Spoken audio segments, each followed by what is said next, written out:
Hey, you're welcome back. So in today's video, I'll be showing you how to pin your navigation bar to the top like this. When you scroll on your page, you see gonna have your navbar glued to the top like so. All right. So let's dive in to the video. All right, welcome back. So in today's video, I'll be showing you how to pin your navigation bar to the top.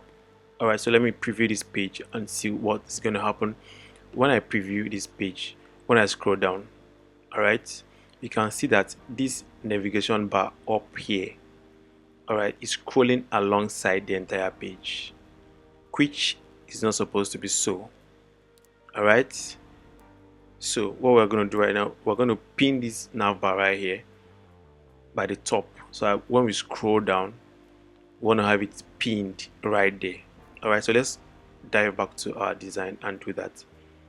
All right, nice. So first thing to do is make sure that everything inside your navigation bar, they are inside a group. Make sure you group everything. So here's my logo and the name and this menu bar right here. Okay, so I'll select everything you want to pin to the top. Right, make sure they are inside the group. So I'll hold on my shift left click and select. So I'll tap Ctrl G on PC or Command G on Mac, right, to group.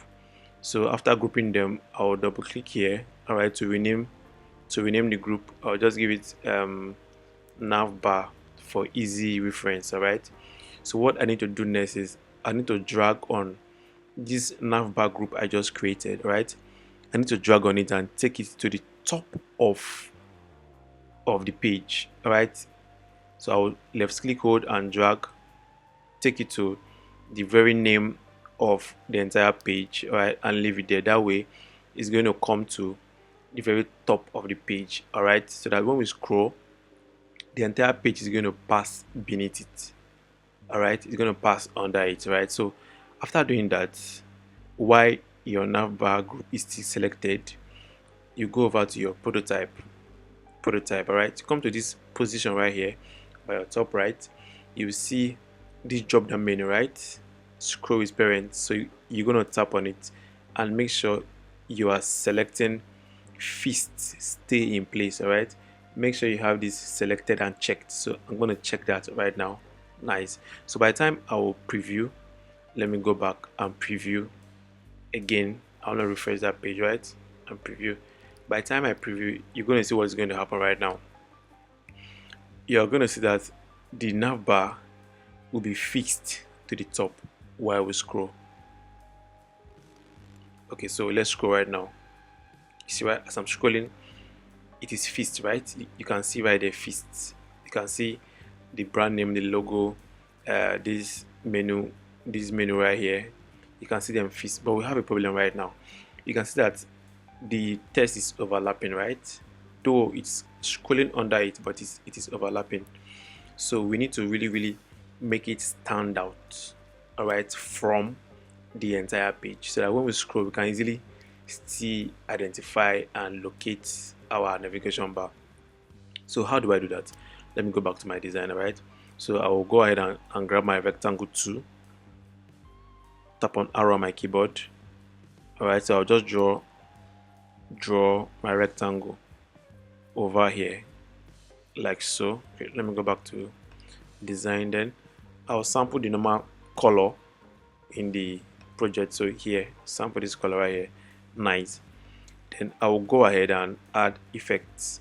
I'll add drop shadow effects. All right, and I think I will still leave the settings right here, but if you're not cool with it, you can just play around with the settings right here. Okay, then I want to make sure that it is inside the navigation bar folder that I created, because remember, we want to differentiate it from the entire page, still have it pinned to the top. All right, so let me quickly hide my navigation bar icon to check if it is inside.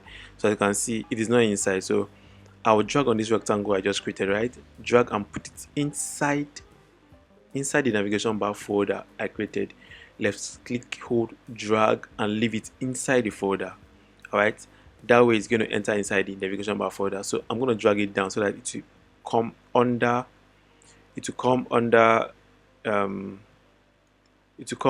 the entire navbar, right? So let me do that again. Drag, leave it inside the navigation bar folder. So let me hide this one, right? So I'm going to drag and leave it under, right? Under, like so. So let me quickly hide, check and see if we have it. So I don't still have it right now, so I'm going to go back, right? Drag it inside. So it's inside now, so I'll just click on my command bracket down, right?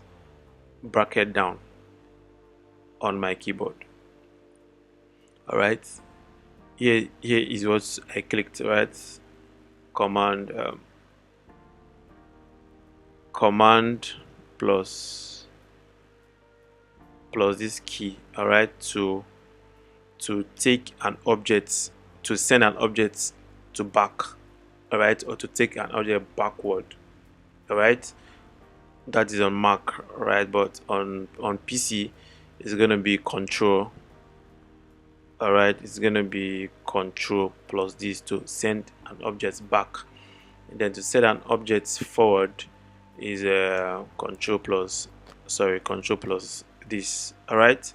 So control plus this we send to back, control plus this we send forward, alright. So that's what I did, okay, to send this rectangle I just created to back so that it will be under this text, alright. So let me quickly check on that to see if we have it right. Cool.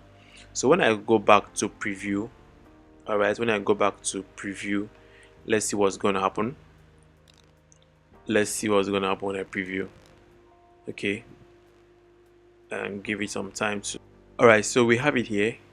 Let me scroll down and see what's going to happen. Alright, so you see, right, as I scroll down, we have it pinned to the top. At the same time, we can still see everything we have on the navbar easily because we added that rectangle to actually differentiate and separate the entire background from the navbar.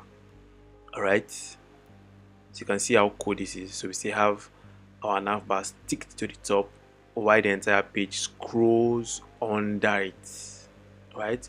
While the entire page scrolls beneath it. You see how cool this is, right? Very nice. So we can actually see the navbar, and when we scroll we can see the navbar pinned to the top. Alright.